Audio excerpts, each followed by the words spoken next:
It's hot here today. It's 3 o'clock in the afternoon and it's well over 40 degrees. Hello again, friends. Welcome back to We Are Wool People. My name's Ailsa. On this channel, we talk about knitting.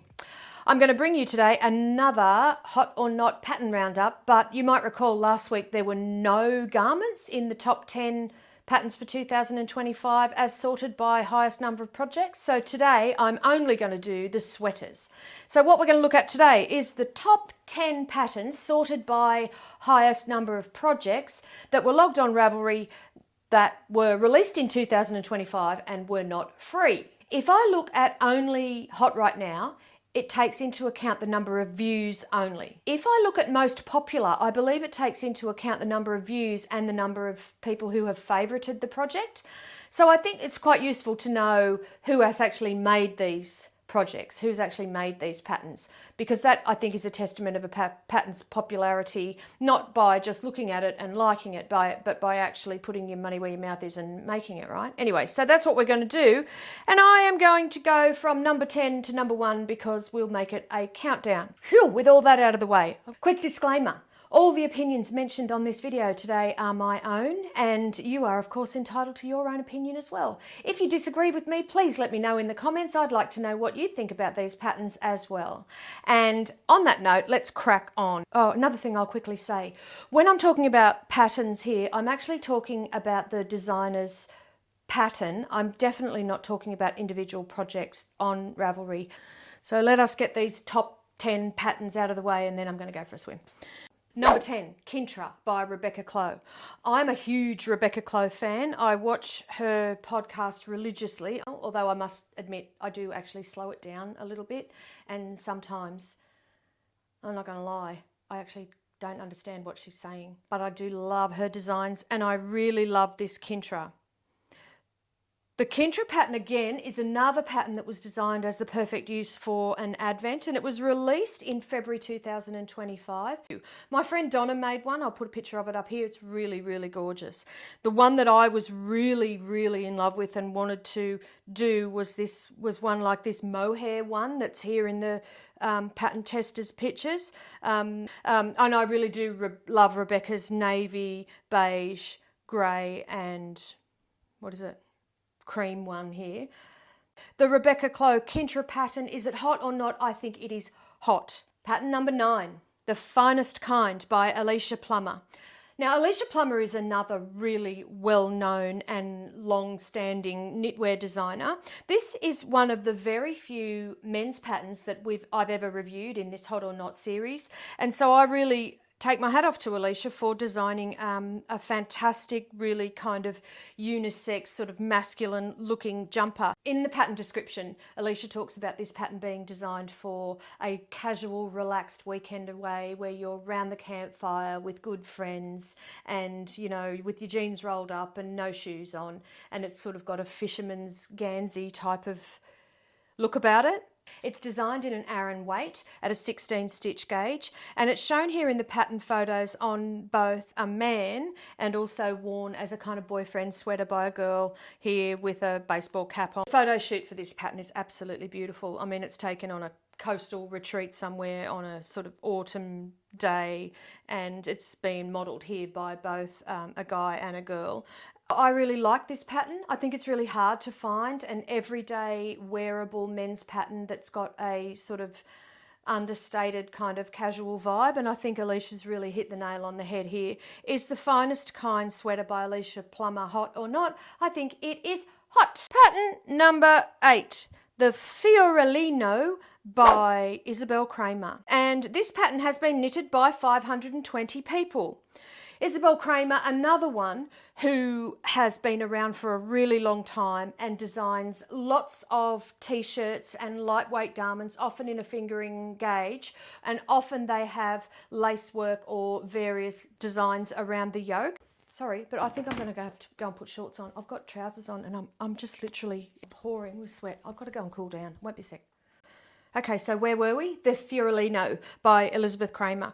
When I look at the projects that have been made, of which there are 520. Now, looking at these projects here, people have made this pattern in lots and lots of different ways. They've really personalised it, a little bit like the ranunculus, right? So people have made long sleeved ones, they've made shorter sleeved ones. When I look at some of the larger sized ones, it does seem that the actual yoke depth in the patterning does look quite small proportionately to the ones that are made in the smaller sizes. And that's because it looks like the patterned yoke depth is actually standard across all the sizes. So if you've got an entire yoke depth that's proportionately much longer than the smaller sized one, then the patterning across through the yoke is actually looks visually quite shorter, which makes logical sense. I'm literally just describing the pattern to you. But if you were to make it in one of the larger sizes, I would tentatively suggest that you might want to add some extra patterned rows in the yoke to give that proportion a similarity across the other sizes. Having said that, I think this pattern is really versatile. I actually prefer it to the ranunculus, even though I can see the similarities between the two. So I think the Fiorellino is hot. One modification I would make if I was going to make a Fiorellino is I'd actually make it a little bit shorter. I think that it looks like Isabel Kramer here has got quite a long torso, even though she's very, very finely boned, and I've got a really short torso, so I'd probably crop it a bit. Number 7, the Ivy Blouse by Petite Knit. Now, Met. So Met's photographed herself today in the Ivy Blouse in front of what looks like a very industrial curated yarn stash. Phil Kalana, Knitting for Olive, Merci. Could be in the back of a yarn store, couldn't it? I don't know where it is. This pattern is designed to be knitted holding 2 strands of silk mohair together on a 23 stitch gauge, which is within the DK 8 ply stitch gauge recommendation. Designed with almost no ease. And it's talking about having a shoulder construction whereby you knit the entire thing in the round from the top down, and it's the shoulder seams that you do first, and then you work the sleeves only, and then on the final section you include some classic raglan increases. So that sounds to me like it's a sort of contiguous / modified raglan type of construction, which would make for a really great fit across the shoulders. How many people have made the Ivy Blouse? 644 people. And when I search those projects, the people who have made it have had huge success with it. The Ivy Blouse is a DK weight, which is what actually sets it apart from the Ivy Sweater. So is the Ivy Blouse hot or not? Well, surprisingly, I actually think that some of these really simple, pared back, wearable workhorse pieces that you reach for over and over again that go with lots and lots of different things in lots and lots of different people's wardrobes, these kinds of staple patterns are a little bit more difficult to find out there than what you would imagine. And so for that reason, I think the Ivy Blouse is hot. The only thing I would say is that this garment has negative ease, so that means it fits really close to the body, and it's knitted in 2 strands of silk mohair held together. That would just go up your nose and shed like a mofo the entire time you were actually knitting it. But I will say that once you've actually knitted it and gotten over the fact that it was up your nose the entire time, you've blocked it and hopefully some of the shedding has sort of subsided a little bit. When you're wearing a skin tight mohair silk jumper, you wouldn't want to go anywhere where it was going to get warm, because that would be a very uncomfortable situation. Number 6, the Frankie Sweater, once again by Petite Knit. And there she is, back down by the coffee shop that must be presumably near her house. She drinks a lot of coffee, Met, doesn't she? I really like her handbag in this picture, I will say that. This pattern is a striped, funnel-necked jumper, worked from the top down with raglan increases on the yoke, short rows across the neck to raise the back neck a little bit to stop it from being too tight up at the front. And what else? Sleeves are worked in the round on DPNs or a circular. The Frankie Sweater is worked with narrow stripes. The yarn recommended for this is Sandnesgarn Peer Gynt, which is a DK weight non-superwash yarn. Now, for any Australians who haven't seen the Peer Gynt, I knitted with it very recently for the first time, and I did quite like it. I didn't love it as much as I've seen other podcasters in Australia love it, but I did like it. It's a very, I'll show it to you up close. It's 100% Norwegian wool. It's non-superwash, so you can't be putting it in the washing machine or exposing it to any kind of agitation or heat. It's quite scratchy, and I would have to wear something underneath it. but given that it's a really warm jumper, then the likelihood of you wearing something underneath it is quite high. So I didn't think that was actually a deal breaker. It's a very round yarn, if that makes sense. It's plied with 4 strands, and it's really sort of circular. It's a very, very round yarn, which gives it a real plump sort of plushness when you're knitting up with it. It reminds me a little bit of a much higher quality Cleckheaton Country. That might be a bit of a controversial opinion, because Cleckheaton Country is such an ordinary yarn and this is a glamorous Scandinavian yarn, but it did actually remind me of that kind of yarn. This one clearly is higher quality. The spin on it and the way that it's actually been manufactured is very high quality. I liked it. Anyway, this Frankie Sweater is designed for that yarn, which would make it very, very warm. Also, the structure of it would be quite stiff. It's not a soft drapey yarn. So obviously perfect for if you're living in a cold climate and you're going into those transitional seasons where you do actually need something that is going to keep you warm, but you might not necessarily need a big jacket over the top of it. How many people had to make this Frankie Sweater in order for it to reach number 6 on the top 10 for 2025? 673. It's striped, so it's like a mariner version, and it's got a funnel neck. I think the one on her that I can see when I look up close, it does look like the funnel neck is one of those sort of loose ones, giving it a very, very relaxed and casual kind of look. And the top of it is just rolled over. I don't love that.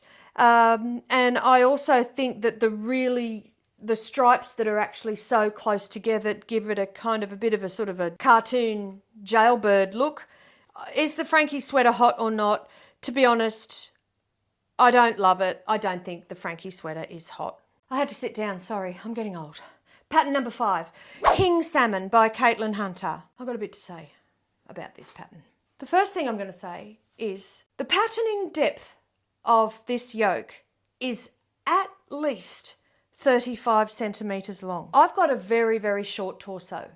So if you've got a longer torso, or if you're a tall person, what I'm about to describe to you would not necessarily be quite as severe on you as it would be on me. The splitting for sleeves happens after the yoke patterning is complete on this pattern, and the yoke is at least, just by my eye, at least 35 centimetres long. If I were to knit this pattern according to the directions, the sleeve split would be on me about there. Now my arm does not come out of my body there.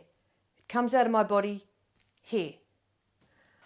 And I'd suspect that your arm doesn't come out of your body under your bra strap either. Now, Caitlin does actually say that this is part of the design feature and that it was deliberate, and that she's done it so that she can get this King Salmon in its entirety and its full glory into the yoke prior to splitting for sleeves. I think that's an interesting thing to say, and I'm glad that she does say it so that you wouldn't be shocked when you knitted the King Salmon in the way the pattern describes it to you and you end up with armholes that split 5-10 centimetres below your bra strap. That's thing number 1. Having said that, if you have a look at the projects, more than one person has actually continued the yoke patterning whilst splitting for sleeves at an appropriate point throughout that that yoke patterning, and then continuing after the sleeve split. And to me, that makes a much better fitting garment. I feel like it's cooled down a little bit. Has it? No, because I'm sitting down. So I think this sweater has got like an anarchic sort of anti-trend vibe about it. And I think that that actually does appeal to particularly hand knitters and crafters who are often anti-fast fashion and who embrace the idea of slow crafting and slow fashion. So people are sick to death of the algorithm-driven micro trends that come and go so fast. And instead, what's actually coming into fashion, if you like, is more individuality, more long-term pieces that are that give you more self-expression, and more things that are actually based on individual style rather than what is considered to be like a mass market, bland, generic, minimalist style. So if you're the kind of person that says, out with the capsule wardrobe and in with a chaotic wardrobe, which is definitely a look. It's definitely a streetwear vibe, and it's very, very cool. I'm not very cool because I'm an old lady. You would absolutely love the King Salmon. The other thing it would probably suit is if your dad was a fisherman or one of your relatives were fishing people, then this is the sort of jumper that they would absolutely love to have. I'm not a huge fan of it. I think in order to make it work, you'd have to do a lot of modification of the pattern for me for it to be an appropriate fit. But I'm looking at that from a really conservative lens, right? So I think that in spite of the fact that I don't like the King Salmon, is it hot or not? I think the pattern is kind of hot. It's different, it's quirky, it's definitely appealing to people who like slow fashion and who are anti-trend. And I'm, you know, all for that new wave of people because, you know, I'm young. I'm not young. Let me know in the comments, A, if you were in a knit along for this King Salmon, or if you've made one, or if you've made a halibut for that matter. Let me know. How was the experience? What did it fit like? And what did you make it out of? Very, very interested to know. Number 4, the Ivy Sweater by Petite Knit. The Ivy Sweater is worked seamlessly from the top down in one piece. Does that sound familiar to you? The yoke is constructed with shoulder increases on the first section. On the next section, increases are worked on the sleeves only, and on the final section, classic raglan increases are worked on both body and sleeves. That is cut and paste exactly from the Ivy blouse, whichever one came first. The only difference between these two patterns that I can see is the gauge, and that of itself would affect the stitch count and the row count, and therefore it is a different pattern. That certainly is Petite Knits' business model, and she's entitled to have whatever business model she wants. I respect her business model because it's her business model and she can make every decision about her patterns the way she wants. My opinion on it, on the other hand, is my opinion on it, and I don't have to like it, but I definitely do respect it. This pattern is not designed for 2 strands of silk mohair held together. It's designed for a single strand of a worsted weight, yes, a worsted weight blown yarn, like in this case Kamarosa Snefnug, or Isia yarn soft, Isia soft, which I've made something in that. Hang on, I'll show you. I've made this wrap cardigan, can't remember the name of it, everyone and his dog made it, is a blown yarn and a worsted weight gauge. And it's a blown yarn on a worsted weight gauge, and it looks like that. This pattern was done, you held this one with a strand of like a viscose, like a cellulose-based fibre, probably to give it a little bit more structure because the yarn is very, very, very soft and very lightweight. What's it called? Can't remember. I'll put it in the screen. That knit was not a success. 729 people have made the Ivy Sweater, and once again, all of them look like they have been a success. 1 or 2 of these projects look like they actually have that chest bubble, which I've always thought was a flaw in a pattern design, and it indicated a rate of increase that might be slightly problematic, or perhaps it didn't necessarily suit the ratio of neck circumference to upper bust circumference for the wearer. But I've actually recently seen on a few YouTube channels and also on some other websites that aren't knitting related that chest bubble is something that is featured in some of the really, really high-end designer jumpers. And some people think that makes it look kind of runway. I think that kind of makes it look Emperor's New Clothesy to me, because if the runway's doing it, then the runway's wrong. And, you know, you shouldn't be afraid to call that out if you see it. But that's my old lady curmudgeonly opinion. Not all of them have it on this Ivy Sweater, and I actually think that the Ivy Sweater projects look a little bit better than the Ivy Blouse projects, probably because of the ease and also because of the use of the single yarn. It gives it a really beautiful stitch definition. It's got a nice halo, but not so much that it's really, really fluffy. I definitely think that knitting your Ivy jumper or Ivy Sweater in Kamarosa Snefnug or the Isia Soft would actually be a way better option in terms of weight and enjoyability than knit. So if I thought that the Ivy Blouse was hot, which I think I did, I think the Ivy Sweater is actually more hot. I do really like that one. Pattern number 3 with 791 projects is the DRK Everyday Cardigan by Andrea Mowry. This DRK Everyday Cardigan looks like a jacket style cardigan with big statement buttons down the front and a turn up collar, which to me on the flagship pattern picture doesn't sit very well and the front of the button placket looks really wavy to me, and based on the pattern pictures alone, I don't think that pattern is hot at all. But like all patterns, proof is in the pudding. So when I look at the projects though that people have made and sort those by the highest number of favourites, just for argument's sake. Oh, the first one is Casey from Young Folk Knits. What does hers look like? See, even her button placket looks a little bit wavy to me. The second one looks a lot flatter. The one made by Ellen L. Bishop looks quite flat, and Lindsay Knits too. Her navy one looks very flat. Is it done like that deliberately? Tell me, if you've made a DRK Everyday Cardigan, is that actually supposed to be scalloped, that button band? I'm not sure. I think maybe it is supposed to be scalloped. In which case, I kind of wish it was more scalloped, because it seems to me it just looks a little bit like a mistake. I think the proportions of this pattern are a little bit skew-iff, and I don't really like them. I don't like the way that the raglan increases start so close together in the back of the neck.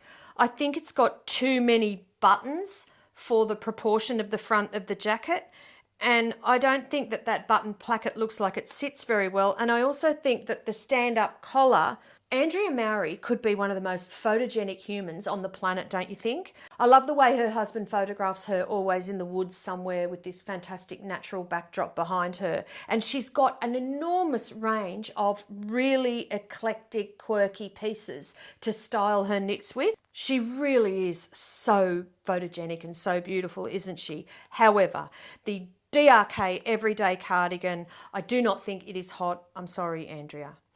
Knit number 2, the Rosie Sweater by Lynette. Now this Rosie sweater is not the same as the Rosie yoke sweater that we looked at a couple of weeks ago that I strongly didn't really like. The Rosie sweater has been a huge runaway Instagram success. It's been very, very popular on the YouTube channels. Honey Wool... Oh, that was nothing to worry about. Sorry.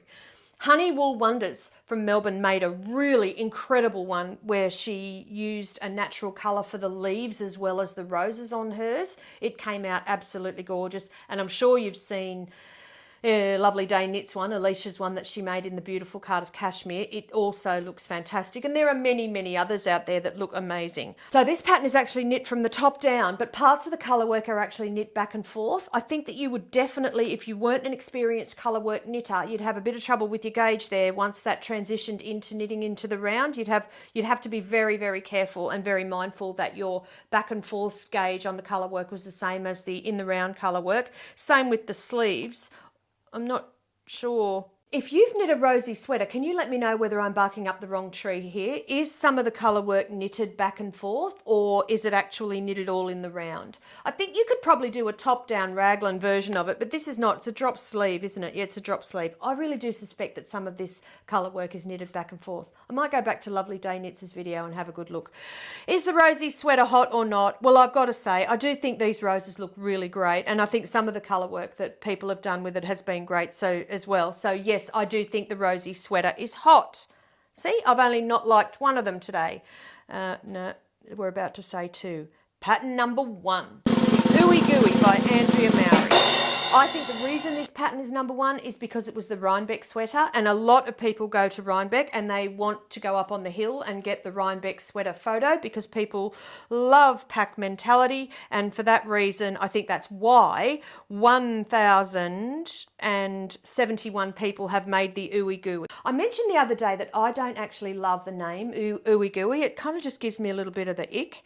I'm reading on the description, which I read before, the inspiration for the pattern came from a modern rug that I presume Andrea's got in a house somewhere, and while she was knitting it, it kind of gave her sort of a jam vibe, and she was like ooey gooey.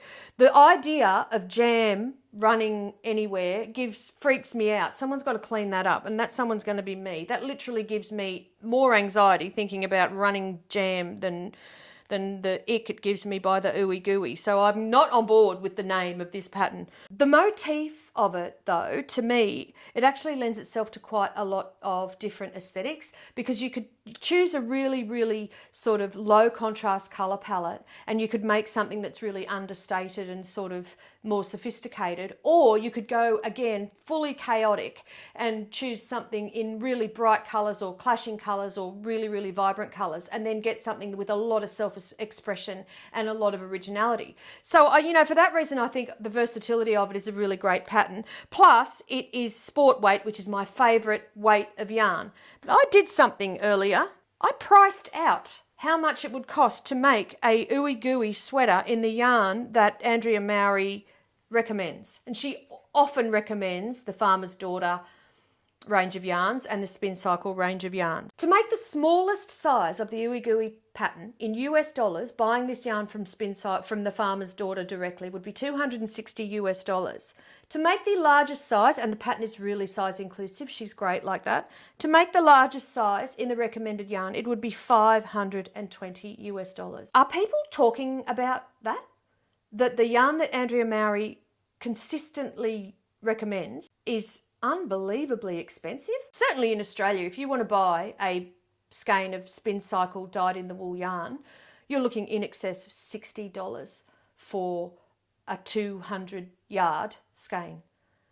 It's insane how expensive it is. I'm not saying the work hasn't gone into making that yarn. The Spin Cycle yarn, I think, is like got a hand spun kind of quality, and the hand dyeing in it must be extremely labour intensive, but blimey, it's making 100% cashmere look cheap when you're looking at the price of, you know, the Farmer's Daughter yarns.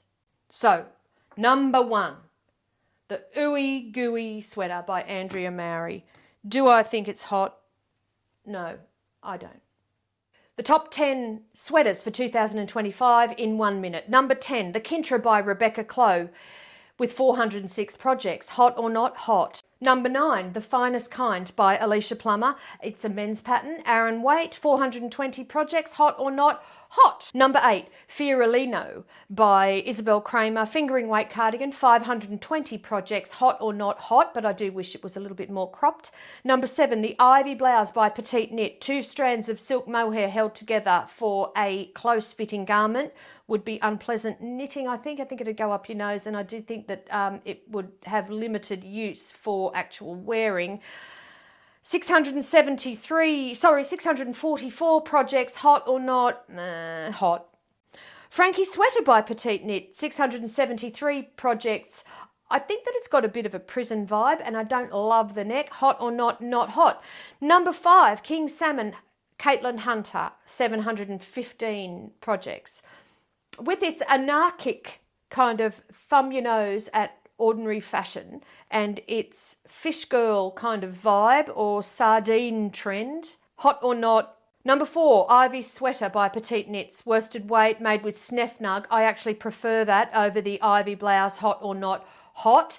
729 projects. Number 3, the DRK Drea Renee Knits from Andrea Mowry, the Everyday Cardi, which was a Cal, 790 projects. I don't think that's hot either.